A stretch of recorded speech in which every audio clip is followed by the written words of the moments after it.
Let's move into the pesticide piece. And for me, the obvious thing that jumps out right away is to eat organic. And I'm sure that's not a perfect science. I'm sure there's, pesticides in the air and things get contaminated. But the way I think about it, that would give us our best shot at, minimizing our pesticides. So talk about first step when it comes to pesticides. Is it buying organic, or is there some bigger thing I'm missing here? So I'll give you some very concrete things. So by the way, before I wrote this book, I didn't know anything. I didn't know about TCE. I knew very little about the relationship between pesticides and Parkinson's. I had the gift as an academic of a sabbatical, and I read the great work of Dr. Caroline Tanner, one of my colleagues who's a professor at University of California, San Francisco. And we owe her a huge debt because she's done research over the last 25 years detailing the linkages between pesticides, especially a pesticide called paraquat, dry cleaning chemicals, including trichloroethylene, and other environmental factors tied to Parkinson's disease. So what can you do if you don't want to get Parkinson's disease? Yes, one, buy organic. So I do that now. I buy almost all my fruits and vegetables organic. But as you alluded to, even organic produce can have pesticide residues on them. And in fact, they do have pesticide residues on them. So I wash all my fruits and vegetables with water and a little fruit and vegetable wash, just like a little soap for the fruit and vegetables, because some of these pesticides, they dissolve only in fat, and they're fat soluble, which is what your brain is. And so they won't necessarily come off readily with just being washed. Just like, you wash your body with soap and water, you wash your fruits and vegetables with soap and water to remove fat soluble pesticides. Second thing is, if you're one of the up to 40 million Americans who get their water from a private well, I would test it. So this is chiefly in rural areas. People get their water not from city water, but from a well on their own property. These wells are bringing in groundwater from anywhere from 15 to 50 feet below the surface. Many times people in rural areas can get exposed to pesticide runoff from nearby farms. That pesticide runoff can contaminate their groundwater, and they can be drinking it. So next you should test your groundwater for it. Third, regardless of the results of it, and make sure it's being tested for pesticides. Many times when people get their water tested, they're tested for bacteria, which is not good, right? Because you don't want to get sick from an infectious disease, but you should be making sure you're testing it for pesticides. If you live in urban areas, I'd also get it tested for these dry cleaning chemicals. And then I put a carbon filter, like from Pure or Brita, or from whatever you want to get from the grocery store on my tap water, so that removes chemicals, including pesticides and TCE from it. It turns out over time, the safety threshold for all these chemicals is only made lower and lower and lower. And so I want to get ahead of the game and decrease my exposure to that. Mindful, I didn't do any of this stuff before I ended up writing the book. And then on air pollution, which we haven't talked about this, if you live in a polluted area, I would think about air purifiers. My parents live in Southern California, and for last Christmas, my kids bought my father an air purifier. So he's got an air purifier thing in his bedroom and his kitchen. My mom has the same. So I think you want to be mindful of your exposure to air pollution. We know, for example, with people with Parkinson's and Alzheimer's disease, that air pollution is associated with an increased risk of hospitalization with these diseases. So it might be a proxy for exacerbating or worsening the disease course. Again, we put all this in our book, Ending Parkinson's Disease, these black pages at the back. And any of your listeners for your podcast who can't afford a copy of the book, they can just email us at info@endingpd.org, info@endingpd.org with their address, and we'll send them a free copy. Our goal here is to make people educated consumers and to change the course of the diseases, not just for our generations, for all generations to come. That's incredible. So generous of you guys. Let's talk more about the air pollution piece. I don't want to leave pesticides. We're going to come back to that. But while we're talking about your kids buying air filters for the grandparents, what is it we're looking for in the air that we want to remove that's causing problems? We're not sure. At least I'm not sure. I tend to think it's the particulate matter. So if you've been to LA and you can see smog, right? It's not like it's not subtle. You can see smog. And what you're seeing when you see smog is little pieces of dirt and soot that are suspended in the air. The technical term for it is particulate matter. And most of the stuff, we breathe it in and we either cough it out or we sneeze it out where it's caught in the hairs in our nose, for example, and filtered out.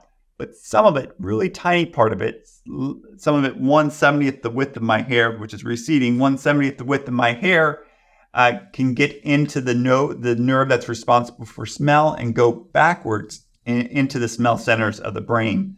And hitchhiking on these little pieces of dirt and soot are those toxic metals: lead from leaded gasoline, iron from brakes, platinum from catalytic converters. And these toxic metals might be hitchhiking on these tiny pieces of dirt and soot, going in through the linings of our nose, through the nerve that's responsible for smell, and then to our smell centers. It's worth noting that the large portion of people, both with Parkinson's and Alzheimer's disease, have a loss of smell as an early feature of the disease. And the pathology of both diseases may begin in the smell centers of our brain. So that's why I'm a little concerned about that. I'd say I want to take one thing back. I think the large portion of leukemia is due to TC. I can't say the vast majority of it. I try not to overstate the fact, so I should modify my comment about leukemia and trichloroethylene. I think it's a large proportion, I think, is due to it. The book, A Civil Action, the movie with John Travolta, gives you a really good flavor of what TCE might be doing to leukemia in children. For somebody at this point who wants to make an investment, get an air filter or multiple for the home, are there certain brands that you recommend or certain things that people should look for that the filter does to make sure they're getting something worthwhile? Yeah, so people ask me, I probably could make a lot of money endorsing certain green dry cleaners. I already gave Brita and Pure a thing for their carbon filters. I forgot what the name of the air filter that we got for my parents, but I look for things that remove particulate matter from the air.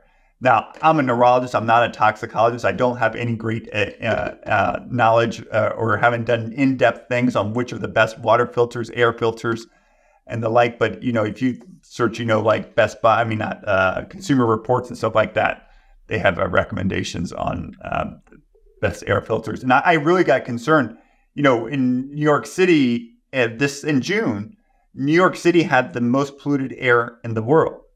In June, because of the forest fires in Canada, New York City had the worst polluted air in the world, worse than Delhi, India, worse than Beijing, China.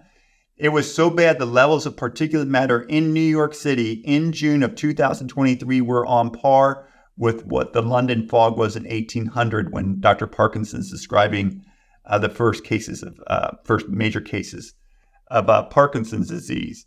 And that air pollution is really, really toxic.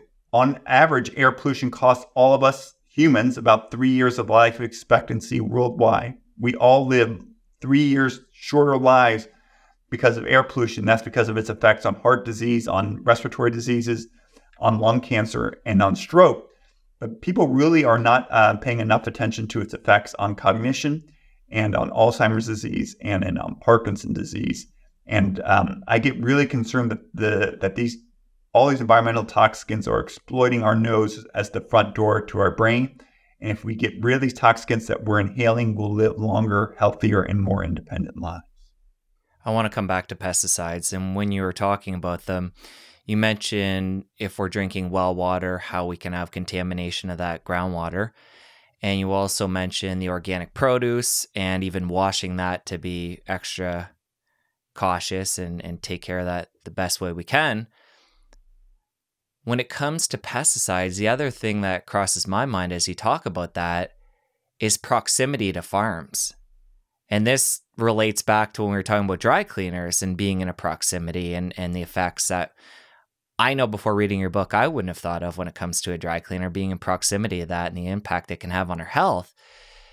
What kind of research is there showing for people that are living by these farms where farmers are spraying and using these pesticides, the air in that area and how it impacts people? Yeah, so it turns out great work by Dr. Caroline Tanner showed that farmers exposed to paraquat and other pesticides have a 150% increased risk of developing Parkinson's. But if you're not a farmer, you just live in a rural area, you drink well water, your risk of Parkinson's is 75% higher. So a nice example of a dose-response relationship. The farmers who are working most intimately with the pesticides have the highest risk, but people who are, around the farm are not out of the woods at all. and they could get it from their groundwater, as we discussed, and they might be inhaling it. There are crop dusters, for example, that are being sprayed. The late General Colin Powell died with Parkinson's and multiple myeloma, both tied to Agent Orange, a weed killer, that he was dumping. He was dumping Agent Purple, which he did 2 tours in Vietnam in 1962 or 1963. He was dumping Agent Purple, and essentially a more toxic form of Agent Orange, a weed killer, over North Vietnam. And then, years later, he develops Parkinson's disease and multiple myeloma, both of which have been linked to Agent Orange. Obviously, I can't tell you for certain that that's why, but, it's obviously concerning. So I think those are other things. If you live in a rural area, that's a concern. But you don't need to live in a rural area for this to be a major factor. It turns out that there have been a report in Annals of Neurology found a cluster of 18 people with Parkinson's disease, I believe, who lived around a golf course, and 15 of them lived downwind of the golf course. And so golf courses spray lots of pesticides to make those putting greens weed-free and their golf courses weed-free. And some of those pesticides have been linked to Parkinson's disease. The good news is one of them that was widely used, chlorpyrifos, that's estimated to have cost 25 million kids in New York 17 million IQ points, was banned by the EPA, I think a year or 2 years ago, by the Biden administration.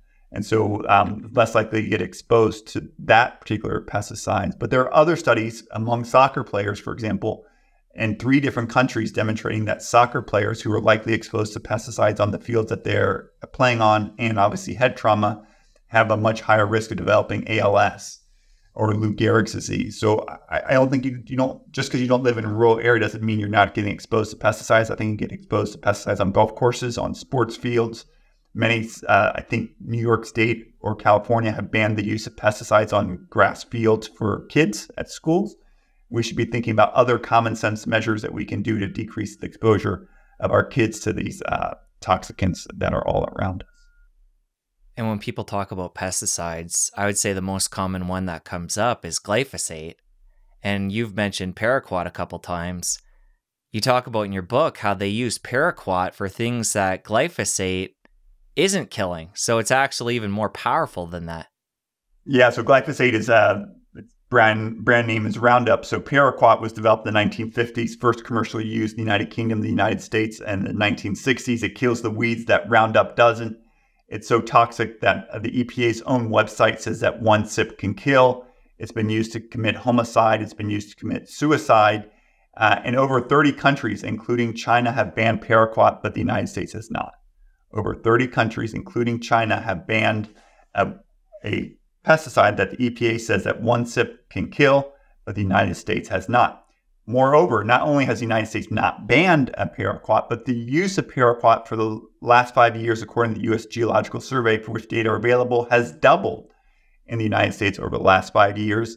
It's sprayed on corn, it's sprayed on cotton, and it's sprayed on vineyards that are used to produce wines. So this chemical, to me, is unfathomable why we're still using it. Senator Cory Booker, whose father died from Parkinson's, has introduced a bill that would ban paraquat, but there has been no big action taken on that bill that I know. And so we are, every day crops are being sprayed with paraquat, and I think with paraquat are likely the seeds of future cases of Parkinson's disease. All right. So paraquat aside, what are some of the other major players when it comes to pesticides that are used in North America? So chlorpyrifos, which we have banned, is a big one. There are other pesticides that we've made some headway on. There's a group of pesticide called organochlorines. They're fat soluble. I'll tell you a story about one of them called heptachlor. It was banned, but the pineapple farmers wanted the heptachlor to protect their pineapple crop in Hawaii. I think it was in the 1960s and 70s. And so they sprayed their pineapple crop with heptachlor to keep the pests aside from their pineapples. And then they fed the top of the pineapples, the green leafy part, to cows. And then they fed it to the cows. And what do cows do when they ingest green substances with pesticides on it that dissolves in fat? Well, they concentrate it in their milk. And so when those cows were milked, they were put in the grocery stores, the milk, and they found high levels of heptachlor in the milk in grocery stores in Hawaii, leading to a massive recall. By coincidence, researchers were doing studies on health risks in Hawaii, and they found that high milk consumers in Hawaii had higher rates of Parkinson's disease.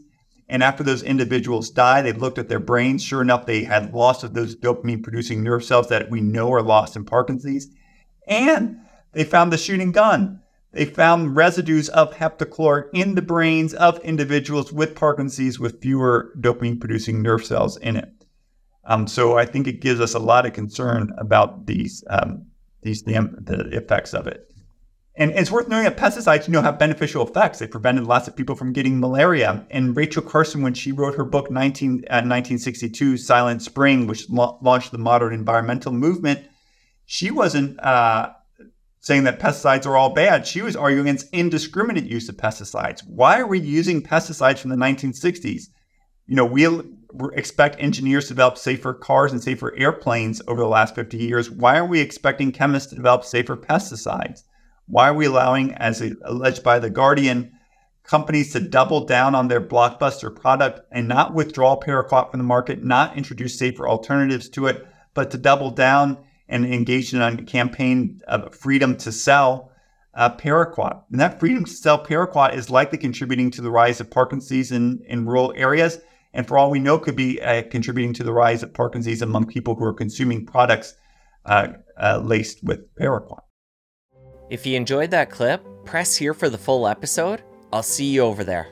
The vast majority of Parkinson's is preventable. The people who have it need not have had it in the first place, and we can prevent future generations from ever getting this very preventable disease. When people do know about something and they take no effects,